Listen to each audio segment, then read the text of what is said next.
नमस्कार साथियों। Rate maths level 2 में अपनी मैथ्स में वर्ग की क्लास चल रही थी। इसमें पिछली क्लास में हमने देखा था कि जो वर्ग संख्याएं हैं, क्रमागत वर्ग संख्याएं हैं, वो एक से प्रारंभ होने वाली लगातार विषम संख्याओं के योग के रूप में होती है। एक से प्रारंभ होने वाली लगातार विषम संख्याओं के योग के रूप में होती है। अगर हम एक से प्रारंभ करके 10 विषम संख्याओं का योग करते हैं तो वो 10 के वर्ग के बराबर प्राप्त होती है। आगे हम देखते हैं कि विषम संख्या जो है, आगे के लिए हमने रूपरेखा में लिया था कि जैसे 3 का वर्ग है वो 9 मिलता है, तो वो लगातार 2 क्रमागत प्राकृत संख्याओं के योग के रूप में होती है। तो इसको आज अपन देखते हैं। देखिए, किसी विषम संख्या का वर्ग 2 क्रमागत प्राकृत संख्याओं का योग होता है। तो यहां पर कंडीशन क्या है? पहली बात तो संख्या विषम संख्या होनी चाहिए। सम संख्या पर ये जो अपन आगे इसकी स्टडी करेंगे उस पर लागू नहीं होगा। सम संख्या पर तो संख्या विषम होनी चाहिए, उसका जो वर्ग है वो 2 क्रमागत संख्याओं का योग होता है। अब संख्या कौन सी? प्राकृत संख्या। प्राकृत संख्या को अपन n से निरूपित करते हैं। नेचुरल नंबर होता है, वो 1 से शुरू होके आपकी अनंत तक चलती रहती है।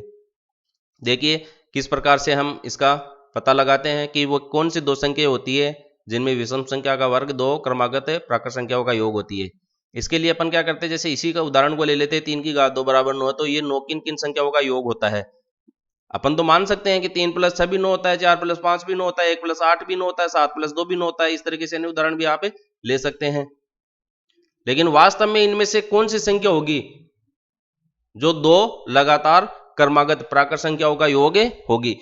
तो इसके लिए देखो, अपने को एक सूत्र का हमें लेना है, संख्या का वर्ग -1/2 और संख्या का वर्ग +1/2। अब यहां पर जो संख्या है वो कौन सी है? विषम संख्या रहेगी।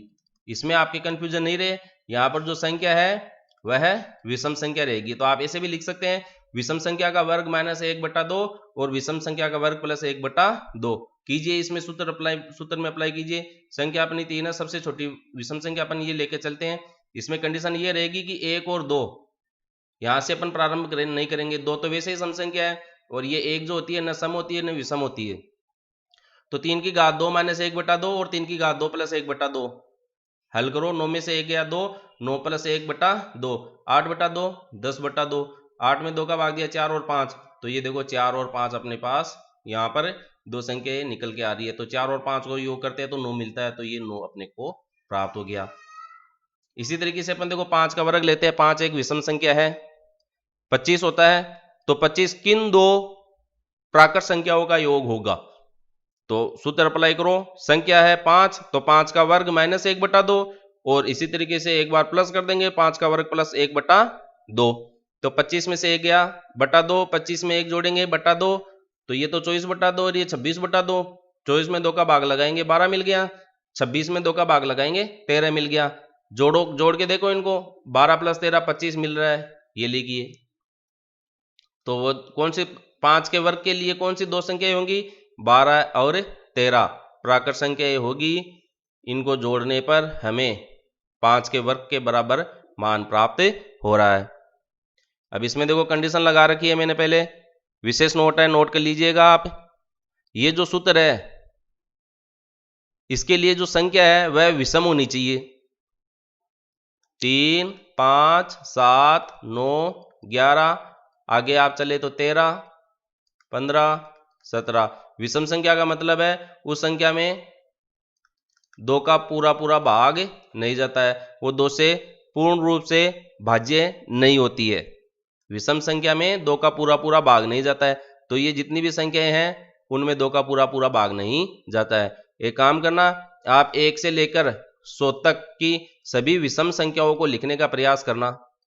Practice more and more, math is a game, play it with practice. याद रखिए, जितना आप अभ्यास करेंगे उतना आपके लिए अच्छा रहेगा। तो अपन इनमें से कोई सी एक संख्या ले लेते हैं, जैसे अपन 11 लेके चलते हैं अब।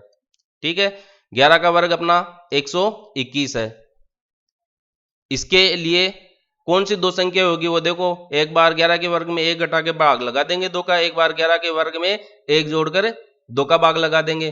तो ये 121 -1/2, 121 + 1/2, 120/2, 122/2। 120 में 2 का भाग लगाओ 60 मिल गया, 122 में 2 का भाग लगाओ, 61 मिल गया। तो 60 और 61 को जोड़ो आप, 1 6 दूनी 12, ये लीजिए। एग्जाम में पूछा जा सकता है, कोई सी भी विषम संख्या आपको दे दी, ठीक है, और उसका आपको दो संख्याएं पूछ ली, किन दो वर्ग संख्याओं का ये क्रमागत प्राकृत संख्याओं का योग है। 15 लेके देख लीजिए एक बार। तो 15 का वर्ग क्या होगा, 225 होता है। तो 15 की घात 2 माइनस 1/2, 15 की घात 2 प्लस 1/2। तो एक बार तो 225 में से 1 कम हो जाएगा, 2 का भाग लगाएंगे, और फिर 225 में 1 जोड़ देंगे, 2 का भाग लगाएंगे।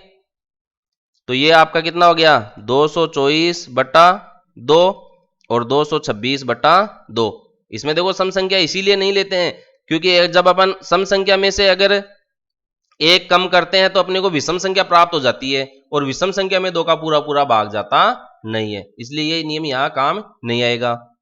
आगे देखिए, 2 का भाग लगाएंगे तो 2 में 1 बार गया, 2 में 1 बार गया, 4 में 2 बार गया, फिर 1 1 3। तो 25 के वर्ग के लिए अपने को 112 और 113 ये दो क्रमागत प्राकृत संख्याएं प्राप्त हो रही है। इनको जोड़कर देखिए आराम से, आप जल्दबाजी बिल्कुल भी नहीं करें, एकदम तसल्ली से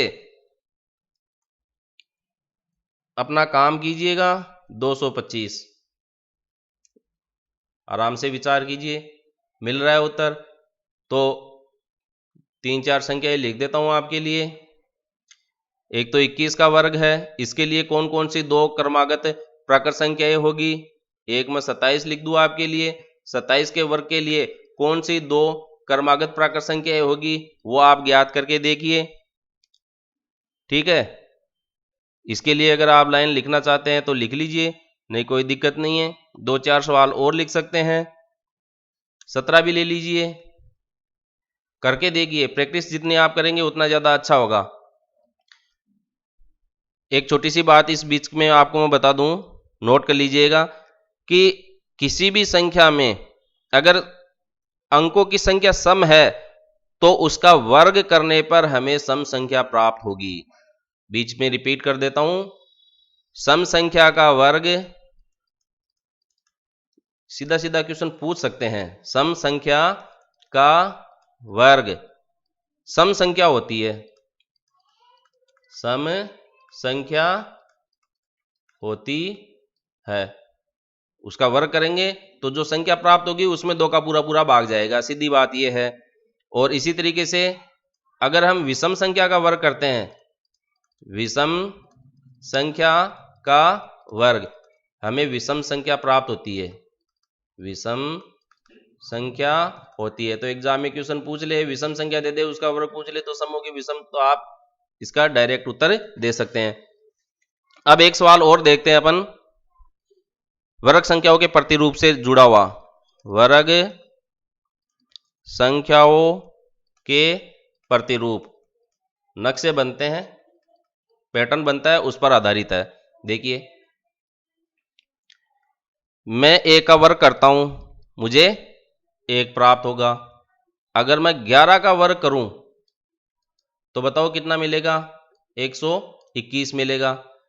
अगर मैं 111 का वर्ग करूं तो देखिए, आंख मीच कर लिखिए, बीच में जो संख्या है यहां पर 3 अंक है, तो 3 से शुरू करो, 3 2 1, और इधर फिर रिवर्स में चल लो, 3 से शुरू करो, 3 2 1, गुणा करके देख लेना, 111 को 111 से यही संख्या मिलेगी।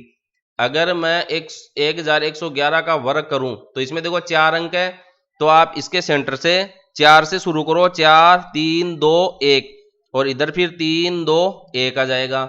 अगर 5 1 है, 11,111, इसका वर्ग अपन करते हैं तो देखो इसमें कितने अंक है, 5 अंक है, तो आप 5 से शुरू करो, 5 4 3 2 1, 4 3 2 1। इसी तरीके से अगर 6 अंक है और इसका वर्ग आ रहा है तो 6 5 4 3 2 1, 5 4 3 2 1।